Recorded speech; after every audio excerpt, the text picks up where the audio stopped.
Welcome to session 32 of Through the Bible in 90 Days. Today we will look at three takeaways from 2 Chronicles chapter 7, verse 11 through 2 Chronicles chapter 23, verse 15. How God's presence in our lives is contingent on our obedience and dedication to Him. How a leader's relationship with God impacts the entire nation. And how God values integrity and purity in both worship and leadership. I'm Dr. J. David Taylor. Remember to subscribe, like, follow, comment, and share. Let's get started. Takeaway 1. God's presence in our lives is contingent on our obedience and dedication to Him. In 2 Chronicles chapter 7, verse 11 to 22, Solomon's prayer of dedication and God's response shows the importance of maintaining a relationship with God. When Solomon dedicates the temple, God promises His presence there, provided the people continue to follow His commandments. Similarly for us today, God desires to dwell in our hearts and lives. However, His presence is conditioned on our willingness to walk in obedience and humility before Him. See, for believers, this passage reminds us that God's glory and presence are available to those who honor Him and follow His ways. The scripture says this in 2 Chronicles 7:14, if my people, which are called by my name, shall humble themselves and pray and seek my face and turn from their wicked ways, then will I hear from heaven and will forgive their sin and will heal their land. It goes on to say in verse 19, but if ye turn away and forsake my statutes and my commandments, which I have set before you, and shall go and serve other gods and worship them. So he was talking about the other side of the coin. All right.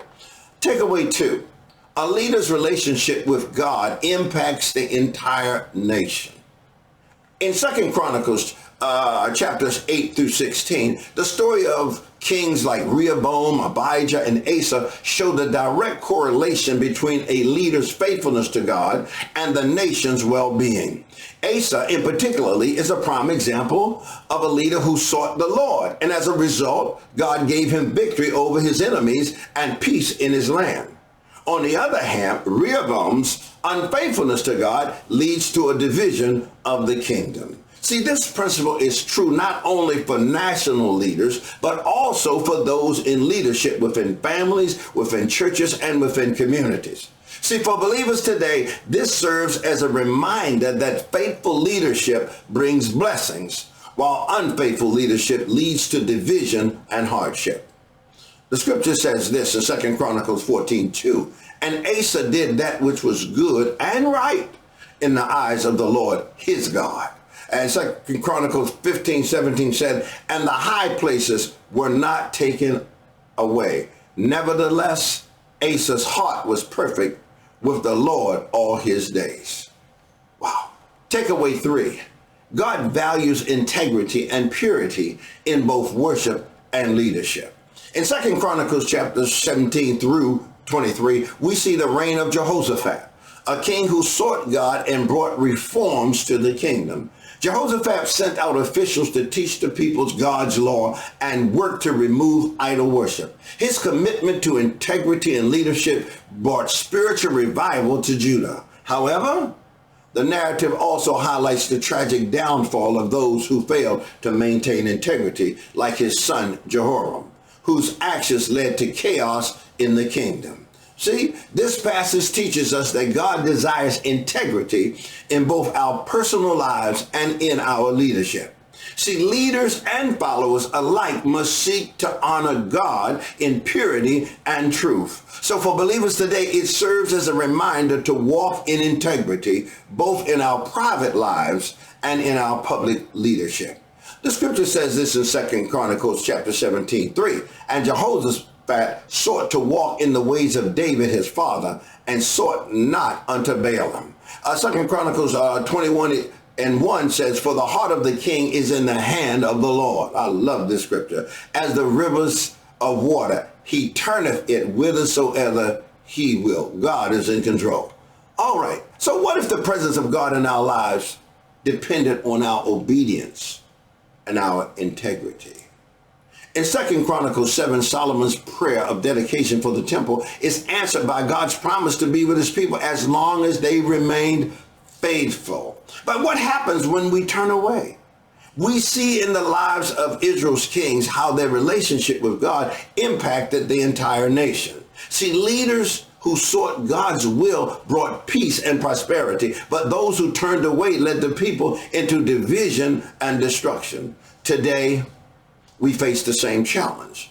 Will we seek God's presence with a heart of integrity, or will we choose to go our own way? The core challenge we face is just this. Will we live with integrity? Will we seeking God's guidance in everything? Or will we let distractions and pride and self-reliance lead us astray? Because just as Solomon prayed for God to honor his promises to Israel, we too must pray for God to honor his promises in our lives. But those promises are conditional on our obedience.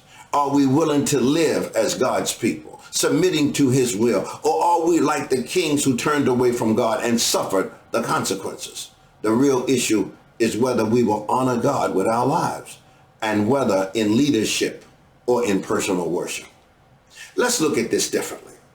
What if we saw obedience and integrity not as a burden, but as the very thing that invites God's presence and blessings in our lives? So just as the temple was dedicated to God's glory and God promised to be with his people as long as they remain faithful, so too can our lives be places where God's glory dwells. See, the breakthrough idea here is that God doesn't want to be a distant observer in our lives. He wants to be actively involved, but he requires that we invite him in through the lives of integrity, obedience, and worship.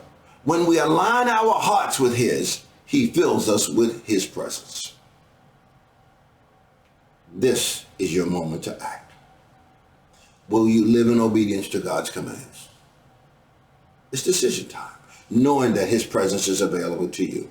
Will you make the choice to lead with integrity and seek God's guidance in everything you do? And just as Jehoshaphat sought to walk in the ways of God and saw revival in Judah, we too can experience God's blessing when we choose to honor him in everything. Your integrity, your obedience, and your willingness to seek God's face will open the door to his presence in your life. I challenge you today. Will you choose to live with integrity, to seek God's presence in your life, to lead with faithfulness? And just as Solomon's dedication of the temple invited God's glory to dwell among his people, so too can our lives be dedicated to God's service, inviting God's presence into every aspect of our being. So don't wait for tomorrow. Choose today to walk in obedience, to honor God with your heart, and to lead by example. The time is now to invite God's glory into your life. Will you make room for him today? I have 3 personal declarations reflecting my willingness to align with God's divine will. I declare that I will seek God's presence in my life through obedience and integrity.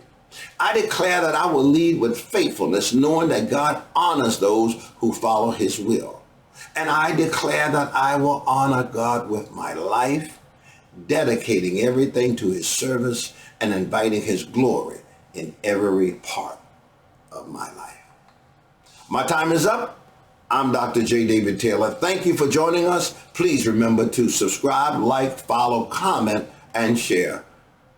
I will see you next time.